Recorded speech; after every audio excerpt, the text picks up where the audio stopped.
Special report और आपके साथ में विजेंद्र सोलंकी। क्या देश और दुनिया अभी भी आर्थिक संकट से बाहर नहीं आई और क्या अभी दुनिया में मंदी का असली दौर देखना बाकी है? दरअसल एक तरफ अमेरिका ईरान की जंग ने जो स्थिति पैदा की, उसने फरवरी से अगस्त के बीच में महंगाई में उछाल पैदा की। अब इससे आगे अल नीनो का भयंकर असर पड़ने की चेतावनी जारी की गई है। इसके अलावा जेपी मॉर्गन का जो भारत और दुनिया के लिए आकलन है वो भी चेतावनी भरा। कहा जा रहा है कि मानसून का जाना और अल नीनो का असली असर अब नजर आना, ये वो स्थिति है जो सिर्फ 2026 के लिए ही नहीं बल्कि 2027 के लिए भी दुनिया को आर्थिक संकट में घेरने वाला है। कहा जा रहा है कि भुखमरी 26% बढ़ सकती है, खुदरा महंगाई में बड़ी बढ़ोतरी होगी, भारत में पैदावार कम होगी, इसके अलावा बेरोजगारी और महंगाई में भी तेजी से बढ़ोतरी होना संभव है। तो चलिए आपको समझाते हैं जेपी मॉर्गन की रिपोर्ट, अल नीनो का इंपैक्ट और महंगाई के साथ इसका कनेक्शन कितना गहरा होने वाला है और उसका हम पर कितना असर पड़ने वाला है।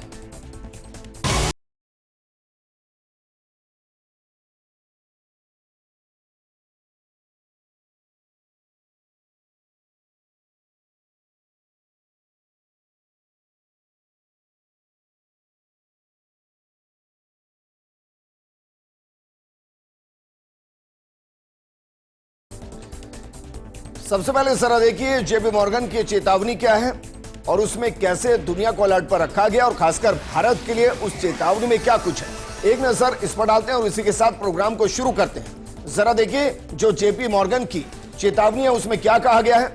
उसमें कहा गया है कि 2017 तक भारत सहित दुनिया भर में खाने पीने की चीजों के दाम काफी बढ़ सकते हैं और यह चेतावनी है JP Morgan multinational financial service firm दुनिया भर के लिए ये अपना आकलन पेश करती है और वो कह रही है कि 2027 तक भारत सहित दुनिया भर में खाने पीने की चीजों के दाम काफी बढ़ सकते हैं। अब इसमें कितनी बढ़ोतरी संभव है और जो बढ़ोतरी होगी उससे भारत पर क्या असर होगा, कॉमन मैन पर क्या असर होगा, जरा इसको समझते हैं क्योंकि ये भारत, ब्राजील और इंडोनेशिया के लिए खासकर एक बड़ा अलर्ट है। जेपी मॉर्गन ने विशेष रूप से भारत, ब्राजील और इंडोनेशिया को उन देशों में शामिल किया है जहां उर्वरक आपूर्ति में व्यवधान और अल नीनो का संयोजन विशेष रूप से महत्वपूर्ण हो सकता है।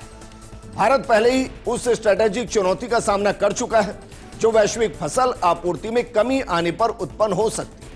अगर यह चेतावनी सच होती है तो फिर भोजन महंगा हो सकता है, खासकर उभरती अर्थव्यवस्थाओं में जहां परिवार अपनी आय का एक बड़ा हिस्सा भोजन पर खर्च करता है, वहां महंगाई बढ़ने की संभावना काफी ज्यादा बढ़ गई है। अब जरा जो जेपी मॉर्गन की रिपोर्ट है वो क्या कुछ कह रही है और साल दर साल किस तरीके से महंगाई बढ़ सकती है, मसलन 2026 के जाते जाते और पहली छमाही 2027 की, इसके बीच में कितनी महंगाई, वैश्विक खाद्य महंगाई बढ़ सकती है। एक नजर जरा इस पर भी डालिए और देखिए जरा जो आकलन पेश किया गया उसके मुताबिक 2026 में जो पहली छमाही है उसमें वैश्विक खाद्य महंगाई 2.8% रही है, जबकि 2027 में उसी पहली छमाही में वैश्विक खाद्य महंगाई 5% से ज्यादा रहेगी, यानी कि लगभग 2.2% ज्यादा रहेगी। ये लगभग दोगुनी है। तो क्या वाकई में वैश्विक महंगाई अगर लगभग दोगुनी हो जाती है तो भारत पर इसका कितना इंपैक्ट आएगा? क्योंकि इसको दो हिस्से में आप देख सकते हैं। पहली है वैश्विक खाद्य महंगाई जिसमें अनुमान है कि 0.7% तक का उछाल हो सकता है। दूसरी है ऊर्जा कीमतों पर दबाव के साथ कुल असर, वो 1.3 से 1.5% के आसपास पड़ने की संभावना जताई गई है। अब जरा वैश्विक खाद्य महंगाई बढ़ने की वजह क्या है उसको दो बड़े हिस्सों में आप समझ सकते हैं। एक के बारे में आप जानते हैं और दूसरे के बारे में आज हम चर्चा कर रहे हैं। जो पहला है वह मिडिल ईस्ट में तनाव, जिसकी वजह से पूरे दुनिया भर के अंदर क्राइसिस आया, भारत के ऊपर भी उसका इंपैक्ट आया, लेकिन भारत ने काफी हद तक उसे न्यूट्रलाइज करने की कोशिश की। दूसरा जो इंपैक्ट है वो सुपर अल नीनो का इंपैक्ट होगा। ये इंपैक्ट क्या मिडिल ईस्ट में तनाव से ज्यादा बड़ा होगा या जो हमने इंपैक्ट को न्यूट्रलाइज मिडिल ईस्ट में तनाव के दौरान किया, क्या हम सुपर अल नीनो के दौरान भी उस इंपैक्ट को न्यूट्रलाइज कर सकते हैं? क्योंकि आप जानते हैं मिडिल ईस्ट में भू राजनीतिक तनाव के चलते फर्टिलाइजर और ईंधन की कीमतों में एक बड़ी तेजी देखी गई थी और उसकी वजह से महंगाई बढ़ी भी थी। बकायदा भारत पर सब्सिडी का बोझ बढ़ता चला जाएगा अगर अब अल नीनो का एक बड़ा इंपैक्ट भारत पर नजर आया। जेपी मॉर्गन की रिपोर्ट इसके लिए क्या कह रही है? दरअसल अल नीनो से मानसून कमजोर होने, ईरान अमेरिका जंग से तेल की कीमतें बढ़ने और महंगी खाद के कारण खेती पर बुरा असर पड़ने की संभावना है। भारत के लिए चेतावनी इसलिए ज्यादा मायने रखती है क्योंकि यहां की इकोनॉमी में खेती का बड़ा हिस्सा है। कम बारिश से फसलों की पैदावार कम हो सकती है। वहीं जंग के चलते पहले ही महंगे फर्टिलाइजर के दाम और बढ़ सकते हैं। महंगाई बढ़ने से भारत सरकार पर 3 लाख करोड़ रुपए की सब्सिडी का बोझ पड़ेगा और उसका इंपैक्ट महंगाई के तौर पर देखने को मिलेगा और क्या वाकई में दिखाई दे भी रहा है। चलिए हम आपको भारत के पहले 6 महीनों में महंगाई दर को दिखाते हैं कि कैसे जनवरी से लेकर जुलाई के बीच में महंगाई दर धीरे धीरे बढ़ती चली गई। एक नजर जरा इस पर भी डालिए और देखिए। जनवरी के अंदर जो महंगाई दर थी वो 7.24% थी, जो कि फरवरी में बढ़कर 3.31% हो गई, मार्च में फिर बढ़ी 3.40% हो गई, अप्रैल में और बढ़ी 3.48% हो गई, मई के अंदर और बढ़ी 3.93% हो गई, जून के अंदर यह बढ़कर 4.38% हो गई और जुलाई के अंदर 4.45% और मानकर चलिए अगस्त के अंदर यह और ज्यादा बढ़ती हुई नजर आ सकती है। तो क्या धीरे धीरे भारत मंदी के दौर में जा रहा है या धीरे धीरे भारत महंगाई की जद में आ रहा है? इसको समझने के लिए जरा अब यह भी समझिए कि ईरान अमेरिका जंग में जो खाद गैस का संकट बढ़ा था, क्या उसने हमारी महंगाई को बढ़ा दिया? क्योंकि मिडिल ईस्ट का रोल दुनिया का 42% यूरिया और 27% अमोनिया, यह मिडिल ईस्ट यानी कि अरब देशों से आता है। अगर यहां युद्ध या तनाव के कारण सप्लाई रुकी तो पूरी दुनिया में खाद की गहरी किल्लत हो सकती है और दाम आसमान छूने लगेंगे। यह साफ तौर पर नजर आ रहा है। गैस की कीमतों पर भी यह नजर आया। यूरिया जैसी खाद बनाने में नेचुरल गैस का सबसे ज्यादा इस्तेमाल होता है। अगर गैस महंगी हुई तो खाद बनाना भी महंगा हो जाए और खाद महंगी होने पर किसान इसका कम इस्तेमाल करेगा, जिससे वर्तमान स्थिति में फसलों की पैदावार घट जाएगी। हालांकि इसका दीर्घकालिक जब आप इस्तेमाल देखेंगे तो ऑर्गेनिक खेती बढ़ेगी, लेकिन एक बार के लिए पैदावार कम होगी। सुधरने में एक लंबा वक्त लगेगा। अगर एक बार खाद के कारखाने या गैस प्लांट इस संकट की वजह से बंद या प्रभावित हुए तो उन्हें दोबारा पूरी तरह से ठीक करने में 1 से 5 साल तक का लंबा समय लग सकता है और इसीलिए भारत सरकार ने स्टॉक पैदा किया और यह स्टॉक पहले के मुकाबले काफी ज्यादा क्रिएट किया।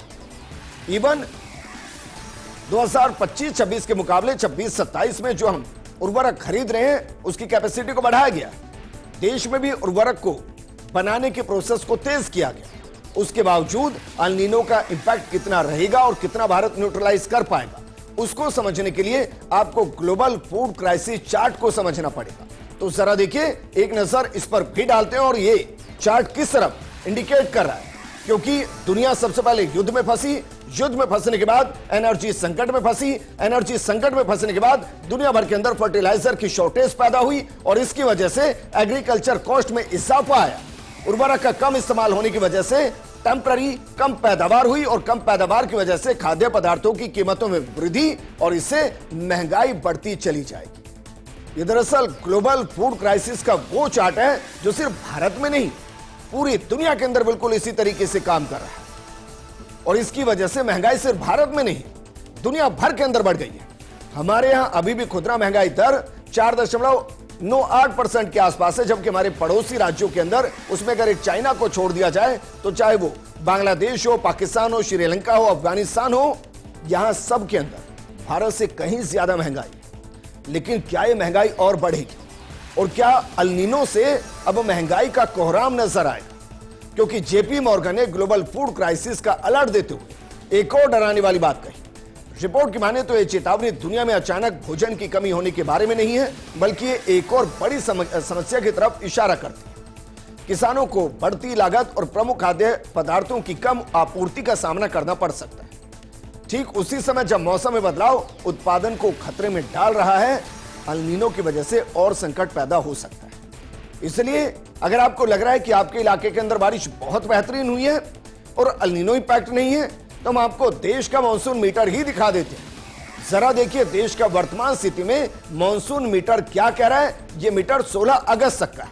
इस मीटर के मुताबिक देश के अंदर अभी तक जो बारिश की कमी है वो सामान्य से 13% कम है।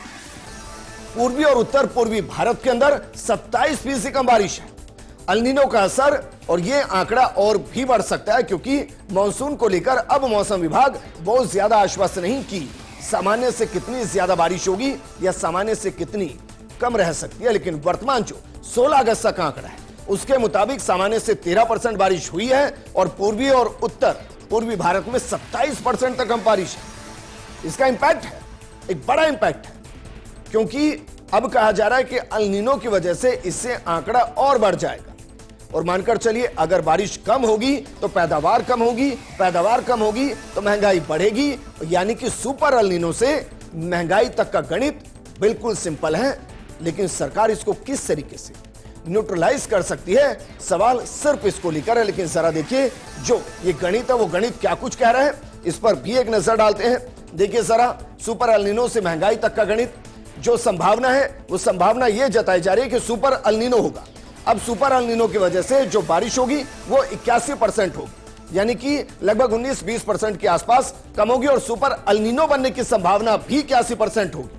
इसके अलावा पैदावार में जो कमी होगी 3.5% के आसपास, और महंगाई में बढ़ोतरी 2 से 2.5% के आसपास ओवरऑल नजर आएगी, जो वर्तमान में है। सुपर अल-नीनो की संभावना 81% के आसपास, और उससे पैदावार में कमी 3.5% के आसपास, और महंगाई में बढ़ोतरी 2 से 2.5% के आसपास। यह 2026-27 के अंदर नजर आएगा। अब इसको ऐसे समझिए, 2.25 या 2 से 2.5 के बीच में ये कम नहीं है, ये मैसिव इंपैक्ट है। और इसलिए सुपर अल-नीनो का भारत पर कितना असर पड़ेगा, आईएमडी के मुताबिक इस मानसून सामान्य से करीब 10% कम बारिश होने की संभावना है। इस बार सूखे का खतरा भी करीब 2 गुना हो चुका है। भारत में करीब 60% किसान सिंचाई के लिए मानसूनी बारिश पर ही निर्भर है, और खासतौर पर धान, मक्का, अरहर, ज्वार जैसी खरीफ फसलें देश के 55% खेतों में यही पद्धति अपनाई जाती है। भारतीय कृषि अनुसंधान परिषद के मुताबिक बाजरे का 89%, दालों का 88% और तिलहन का 69% उत्पादन मानसूनी बारिश की सिंचाई से होता है। पर्याप्त बारिश नहीं होने से किसान सूखे के डर से फसल बोने से बचेंगे, क्योंकि उनकी मेहनत बेकार जाएगी, उनका बीज बेकार जाएगा। और जिन्होंने बुआई भी कर दी है वो कम बारिश से पैदावार कम होने की चिंता में हमेशा रहेंगे। याद कीजिए 2023 में जब सिर्फ अल-नीनो आया था तब कृषि उत्पादन 6% गिरने का अनुमान था। अब 2026 में सुपर अल-नीनो से 2023 से 2 से 3 गुना ज्यादा नुकसान की आशंका है। हालांकि अचानक से अनाज की कमी यकीनन नहीं होगी, क्योंकि भारतीय खाद्य निगम के गोदामों में तय बफर स्टॉक से 3 गुना ज्यादा अनाज रखा हुआ है, और 80 करोड़ लोगों को भारत सरकार मुफ्त में अनाज दे रही है। इसलिए खाने का संकट नहीं होगा, लेकिन क्राइसिस कई चीजों को लेकर होगा, और उससे महंगाई कितनी बढ़ेगी इसको समझने के लिए अब ला-नीनो और अल-नीनो दोनों को समझना पड़ेगा, क्योंकि अल-नीनो का इंपैक्ट आएगा और उससे बारिश कम हो रही है। कभी भारत में ला-नीनो हो रहा होता है, कभी अल-नीनो। अब जरा इसको जरा समझिए, भारत में जब ला-नीनो होता है तो क्या होता है, और अल-नीनो होता है तो क्या होता है। जब ला-नीनो होता है तो भारी बारिश होती है, कई इलाकों में बाढ़ आती है। अल-नीनो होता है तो औसत से कम बारिश होती है, कई इलाकों में सूखा होता है। और भारत के अंदर अल-नीनो और ला-नीनो का इंपैक्ट साल दर साल नजर आता है। लेकिन भारत में ऐसा नहीं है कि पहली बार अल-नीनो का असर हो रहा है। हम पूरी एक टेबल दिखाते हैं आपको, साल दर साल दिखाते हैं कि अल-नीनो का भारत पर असर कब कब रहा और वो कितना रहा है, क्योंकि बड़े स्तर पर भी सूखा रहा है और कुछ इलाकों में भी सूखा रहा है। हम सिर्फ आपको अल-नीनो का इंपैक्ट दिखा रहे हैं, साल दर साल दिखा रहे हैं। जरा देखिए, सबसे पहले बड़े स्तर पर जब सूखा पड़ा है वो 1957-58 के अंदर अल-नीनो के दौरान, 1965-66 के अल-नीनो में, 1966-67 के अल-नीनो में, 1972 के अल-नीनो के अंदर, 1989 से 80 के अल-नीनो में, 1987 से 88 के अल-नीनो में, 1991 से 1992 के अल-नीनो में देश के अंदर बड़े स्तर पर सूखा पड़ा है अल-नीनो की वजह से। और कुछ इलाकों में सूखा यानी कि एल नीनो का बहुत मैसिव इंपैक्ट जब नजर नहीं आया 1976-77 में, 1986-87 में, 2002-2003 में, 2004-2005 में, 2014-2015 में, 2015-2016 में, 2018-2019 ये वो साल जब एल नीनो का इंपैक्ट तो आया, लेकिन उसने पूरे देश पर नहीं बल्कि कुछ ही हिस्सों पर, कुछ ही इलाकों पर उसका असर नजर आया। अब जरा देखिए, इस बार कहा जा रहा है सुपर एल नीनो है। एक तो बारिश कम हुई है, ऊपर से सुपर एल नीनो अगर आया है तो बारिश की कमी के बावजूद क्या वाकई में देश के अंदर खरीफ बुआई में कोई कमी आई है? आंकड़े इसके बिल्कुल उलट है। कहते हैं precaution is better than disease.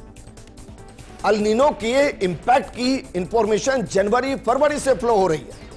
Bharat सरकार ने वाकई में इसके लिए बेहतरीन काम किया और उसका असर जमीन पर क्या रहा जरा देखिए। कम बारिश के बावजूद खरीफ फसलों की बुआई में पिछले कुछ हफ्तों में काफी सुधार हुआ है। 14 अगस्त को समाप्त सप्ताह तक कुल खरीफ बुआई में कमी घटकर सिर्फ 1% से भी कम रह गई। 5 जुलाई को यही कमी 21% थी। अब देश में खरीफ फसलों का कुल बुआई हेक्टेयर 1000 लाख हेक्टेयर का आंकड़ा यह पार कर चुका है। हालांकि धान और पोषक अनाज की बुआई अभी भी पिछले साल से पीछे।